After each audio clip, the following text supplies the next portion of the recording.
finalmente cerrando el ciclo de presentaciones de modelado conducido por arquitectura conducida por modelos, vamos a ver algunos ejemplos de los diagramas de comportamiento de la especificación UML 2.0. Un diagrama sumamente importante en la estructura de los diagramas de comportamiento de UML es el diagrama de secuencia. El diagrama de secuencia permite expresar la interacción entre objetos dentro de una solución o de un programa en términos del paso de mensaje y el envío de respuestas, y reflejando incluso restricciones temporales tales como tiempos de procesamiento y plazos máximos de ejecución. Como tal, este diagrama es sumamente importante desde el punto de vista de los sistemas embebidos, porque sabemos que el tiempo juega un rol esencial en la mayoría de las aplicaciones de sistemas embebidos, y más aún en aquellas de tiempo real. Este diagrama representa los objetos que intervienen en una determinada interacción. Yo puedo crear diagramas de secuencia para múltiples interacciones en el sistema, o sea, múltiples diagramas, cada uno detallando una interacción completa. Es la forma más correcta de utilizarlo. Por ejemplo, acá estaríamos viendo una validación, ejemplo de la validación de un usuario en un sistema online, y la forma del diagrama tiene una disposición horizontal en la parte superior de rectángulos u otros símbolos específicos, más específicos, que representan objetos. Objetos en el término de entidades del diseño. Por ejemplo, aquí tenemos una ventana, aquí tenemos comentarios que están expresados, digamos, en un lenguaje llamado JavaScript, y aquí tenemos un artefacto llamado DWR Servlet, que es un servlet, como dice su estereotipo, es un tipo especial de artefacto de software que se utiliza mucho en el desarrollo web. De hecho, tiene un símbolo propio, digamos, ¿no?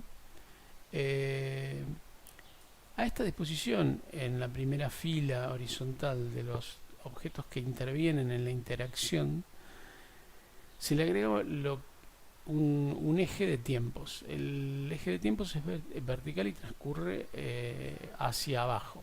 En la medida que descendemos en el diagrama, estamos reflejando el paso del tiempo. Por ejemplo, aquí tenemos un mensaje que llega desde el exterior llamado validate. Este mensaje le llega a este objeto. Es importante tener en cuenta una cosa: los mensajes deben ser funciones miembro de la clase a la que pertenece el objeto. Si no lo son, es imposible enviarles un mensaje. Recordemos, en la orientación a objetos, la transmisión de mensajes tenía lugar mediante la invocación de un método o una función miembro.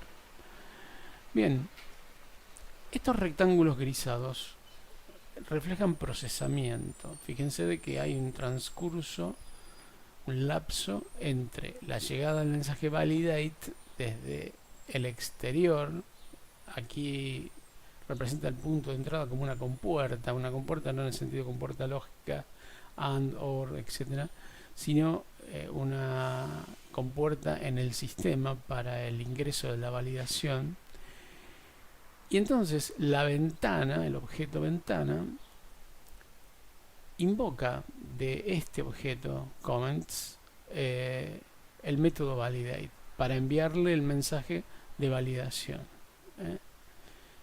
Cuando este objeto recibe ese mensaje, procesa durante un tiempo, que es el necesario para interpretar el mensaje y disparar la interacción, Y fíjense qué ocurre acá. Se crea un objeto que no existía aquí arriba, existe recién acá, porque este objeto es creado mediante la invocación, por ejemplo, de un constructor a través de esta asociación que representamos aquí, que tiene el estereotipo create, creación, digamos.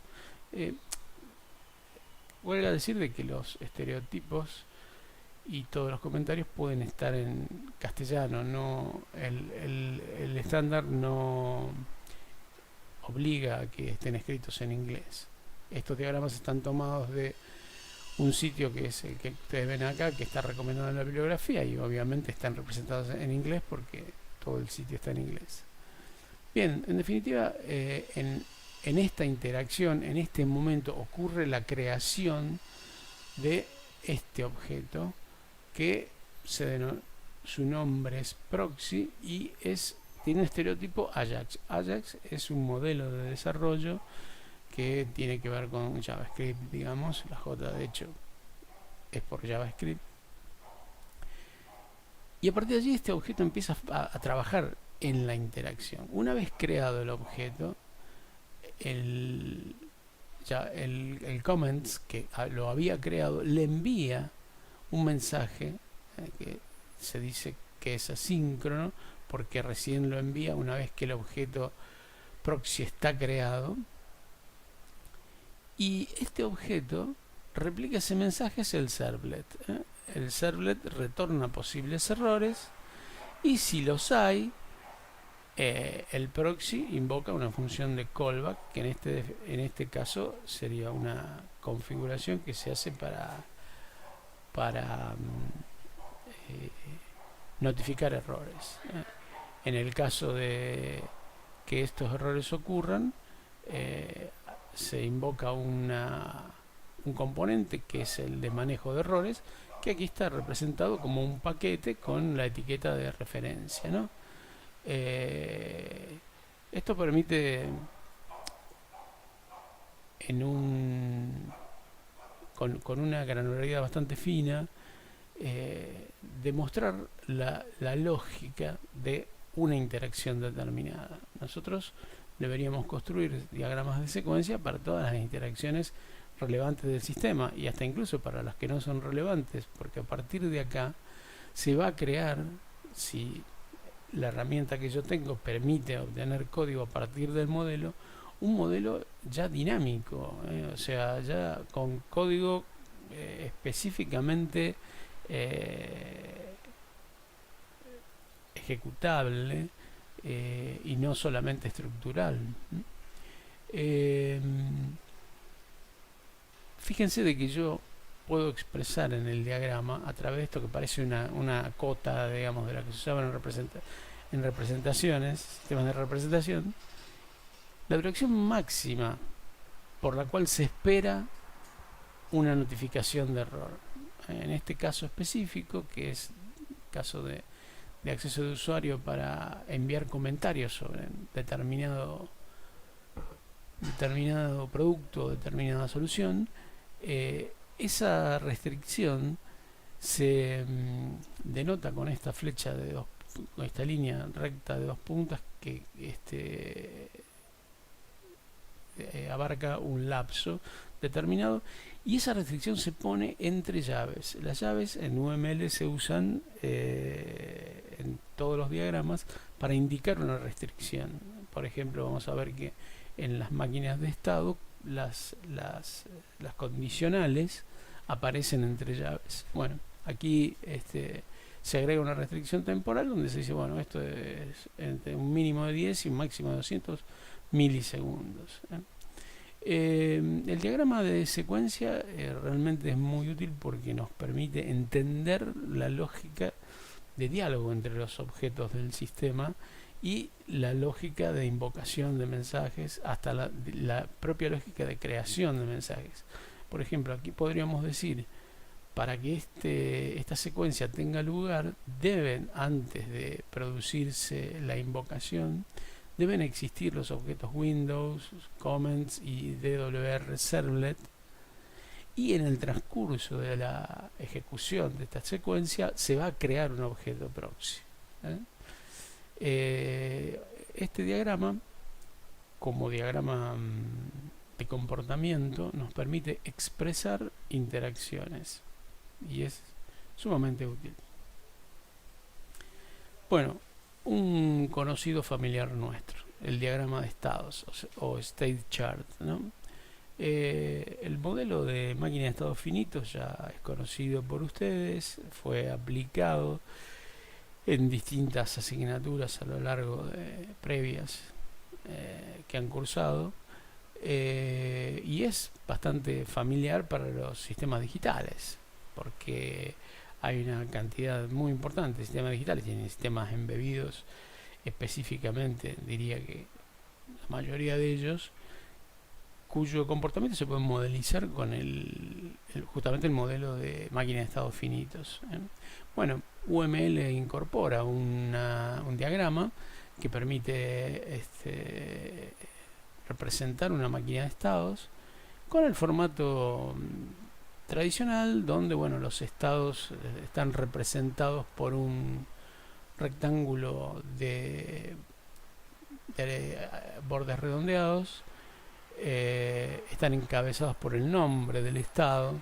El nombre del estado puede tener, perdón, no el nombre, sino la especificación del estado puede tener bastante más detalle.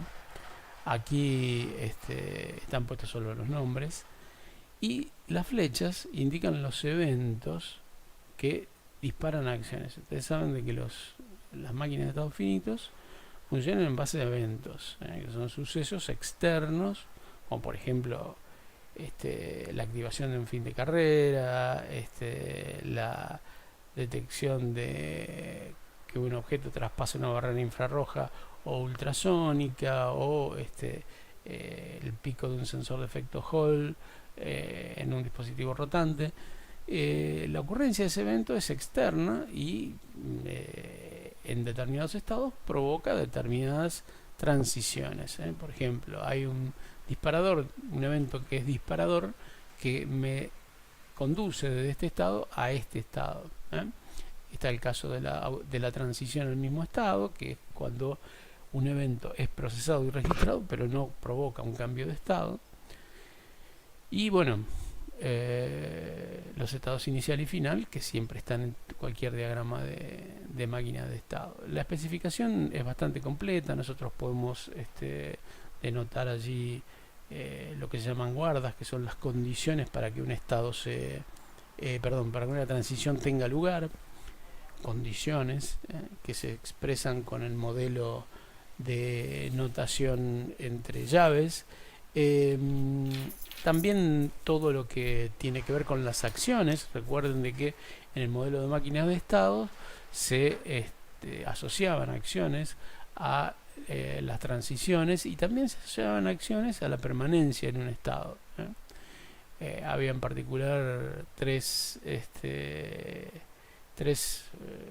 funciones que uno debía tener en cuenta siempre en cada estado, que era onEntry, la función que se ejecuta cuando se entra en ese estado; otra que se llama action, que es la acción que se ejecuta durante la permanencia del sistema en ese estado; y una tercera que es onExit, que es aquella función que se ejecuta cuando un evento nos hace transicionar hacia otro estado. Bueno, UML en su especificación de state charts les permite representar todo eso con una simbología muy parecida al diagrama de clases.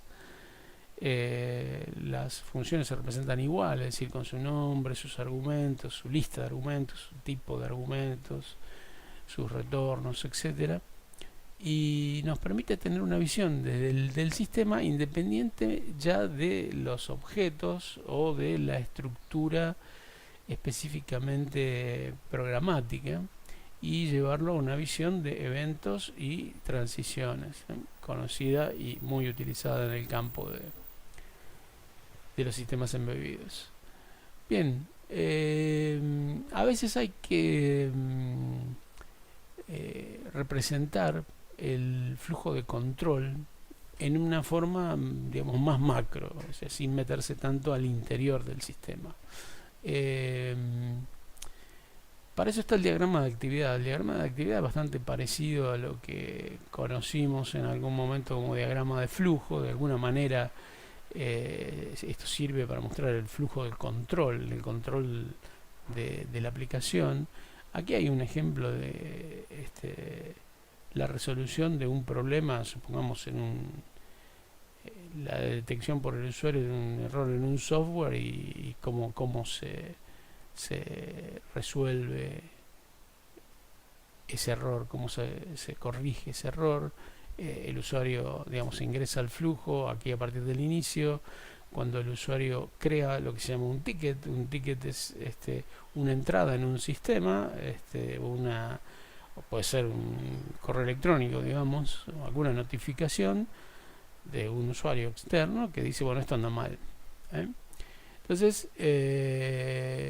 lo primero que se hace es al interior de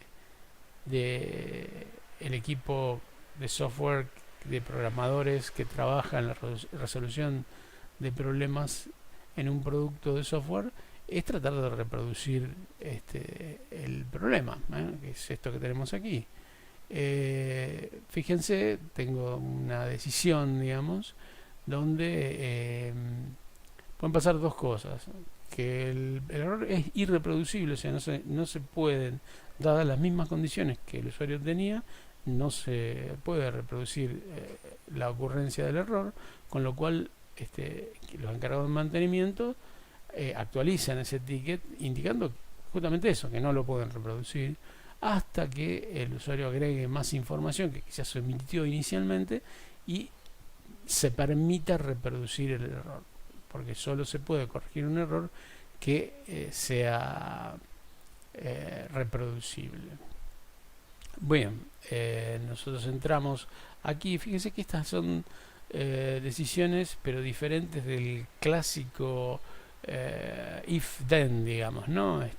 Esto tiene una conducción en este sentido, se identifica el problema, se va acá sí a una decisión tradicional donde preguntamos si el problema es nuevo o ya es conocido. ¿Qué sería esto? En todo lo que involucra al software, no solo al software, sino también a otros campos de la ingeniería, cuando uno desarrolla un producto, es altamente recomendable desarrollar lo que se llama una base de conocimiento. ¿Qué es eso? La base de conocimiento básicamente es un registro de los problemas que fueron encontrados a medida que el software fue siendo adoptado por los usuarios y cómo se resolvió eso. Aquí claramente hay una decisión que tiene que ver si el problema es conocido o no lo es. O sea, es un problema nuevo, en el sentido que jamás nos enfrentamos el equipo de desarrollo con ese problema, o es un problema conocido. Si es un problema conocido, ya existe una solución, o existe al menos como quien dice, un hombro para llorar. O sea, hay muchos casos de software donde dicen, sí, sabemos que esto funciona mal y bueno, en el futuro será corregido, pero por ahora no hay nada que hacer. Entonces, si es conocido, en ese caso se va por este camino, se actualiza el ticket y listo. Muchas veces la existencia de un problema conocido dio lugar previamente a la creación de una solución para ese problema. Entonces, por ejemplo, podría ser, bueno, aplicar este parche al software. Entonces, aquí en este camino, esta actualización del ticket sería una notificación al usuario de que aplique este parche.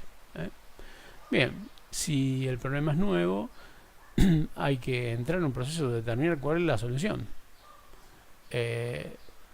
solucionar el problema, verificar que la solución funcione y enfrentarse a la cruda realidad de si se resuelve o no se resuelve.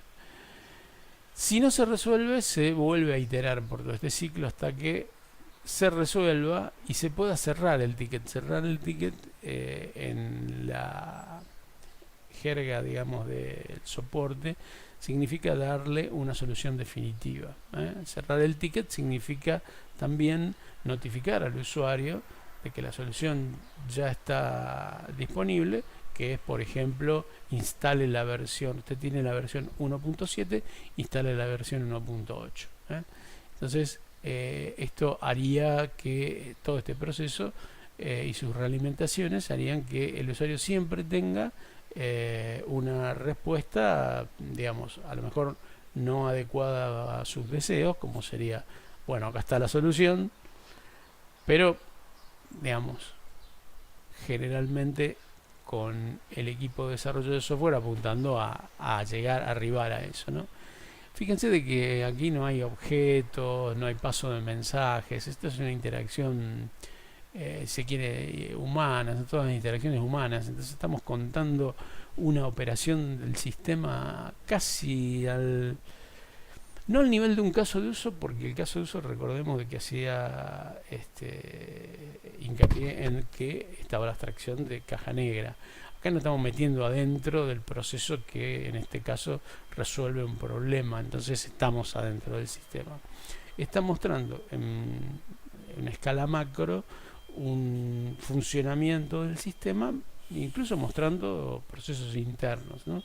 Claramente son procesos justamente macro, no al detalle que vimos en el diagrama de secuencia.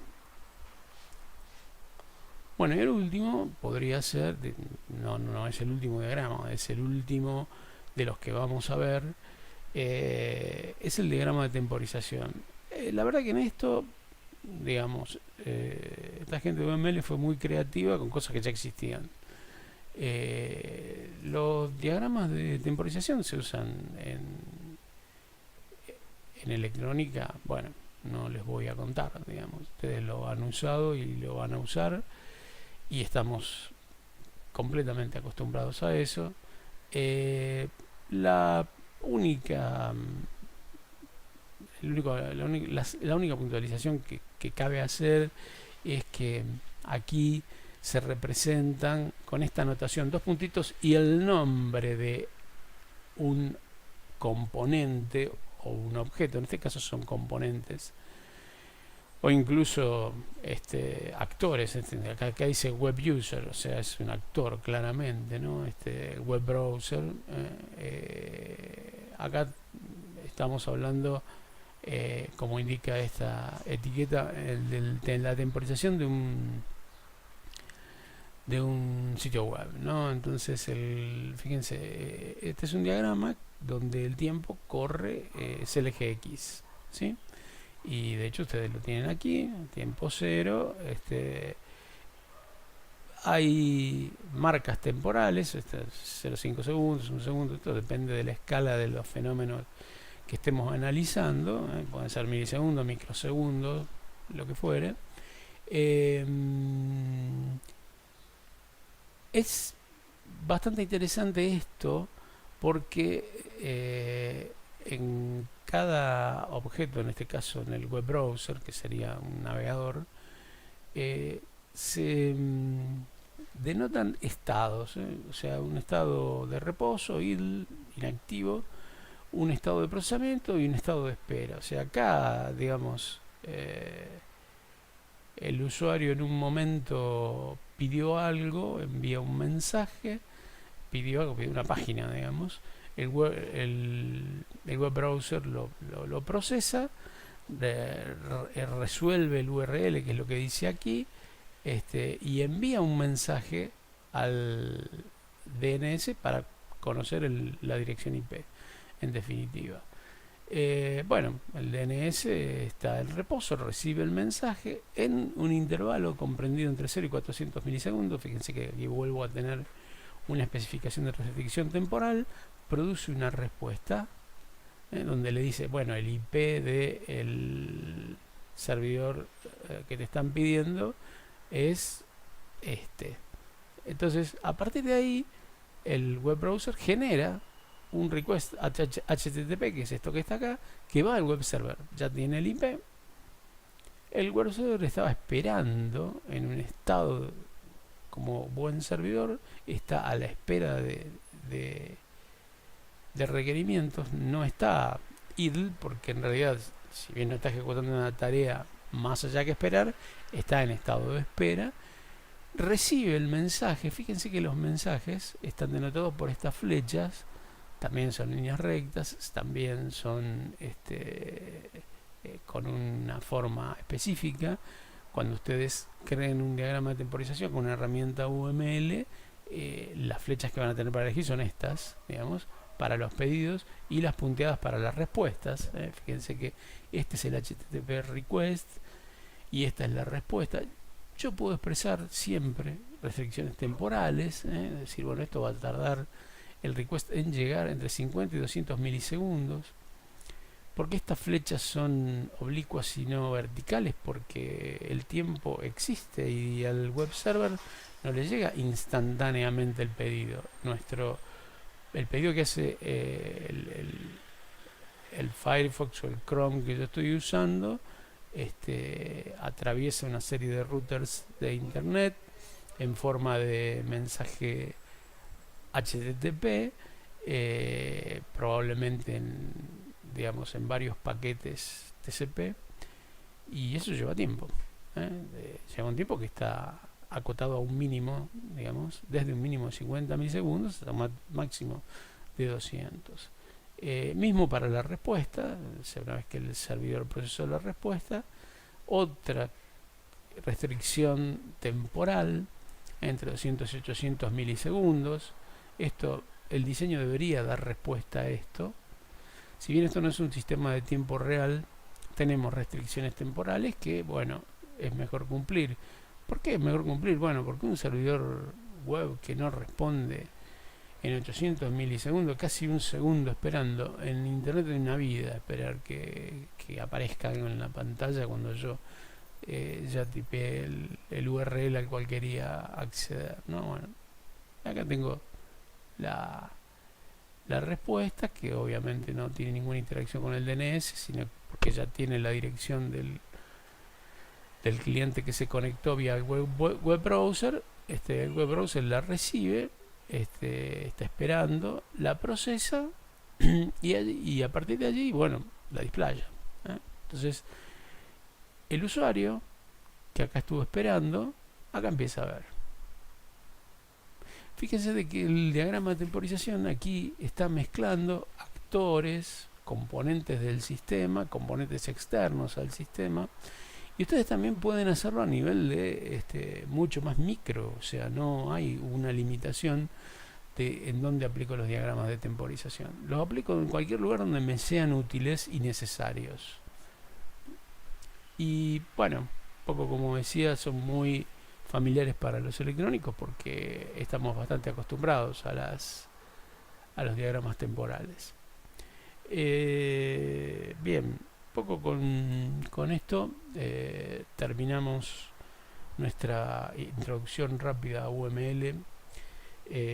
Como concepto final es muy importante recalcar de que esto es solo introductorio y que bueno, el lenguaje de modelado es muchísimo más vasto. Cada diagrama tiene particularidades que quizás no alcanzamos a desarrollar completamente, tampoco era la intención. Sí quiero reiterarles la recomendación de que modelen, traten de modelar. Si quieren, modelen algo que ya hayan hecho, que ya conozcan o que estén haciendo, y después traten de encarar el diseño a partir del modelo. Una cosa muy importante, hablábamos en algún momento de la realimentación. Cuando la realidad nos demanda introducir cambios importantes, eso debe reflejarse en el modelo. nosotros tocamos el código, tiene que haber un reflejo en el modelo y además tenemos que analizar ese cambio en función de si desvirtúa o no el modelo. Si uno toma la práctica regular de hacer eso, el modelo siempre va a estar actualizado y siempre va a servir, y yo voy a mirar los modelos, los diagramas UML, para entender qué es el sistema y va a representar realmente lo que es el sistema. Los diagramas son versionables. Hoy las herramientas que tenemos a disposición permiten el versionado. Ustedes saben de que el control de versiones es fundamental en la ingeniería en cualquier campo. Si tenemos un proceso iterativo, siempre tenemos la chance de que una iteración de un producto con fallas o defectuoso y nos interese volver atrás. Entonces, ¿cómo soluciono eso? Bueno, justamente con la capacidad de versionamiento. Hoy las herramientas más comunes de UML, más difundida diría, usan versionamiento, incluso se encadenan con sistemas de versionamiento como Git, y nos permiten, digamos, que cierre conceptualmente como metodología de diseño de soluciones de sistemas embebidos la propuesta de MDA y el uso de UML allí. Hay una breve bibliografía. Sería imposible citar todo lo que uno encuentra, tanto en libros físicos como en publicaciones electrónicas, sobre todo en internet. Hay muchas cosas, arrancando de uml.org, pero bueno, lo que sobra es material, digamos. Claramente no hace falta leer todo el material. Si por ahí ustedes si quieren usar UML, van a tener que hacer las dos cosas, o sea, empezar a usarlo y a la vez profundizar en el estudio bien detallado de los diagramas y de los elementos que nos ayudan a empezar a construir los diagramas. Bueno, muchas gracias por la atención y, como siempre, quedamos a disposición de las consultas.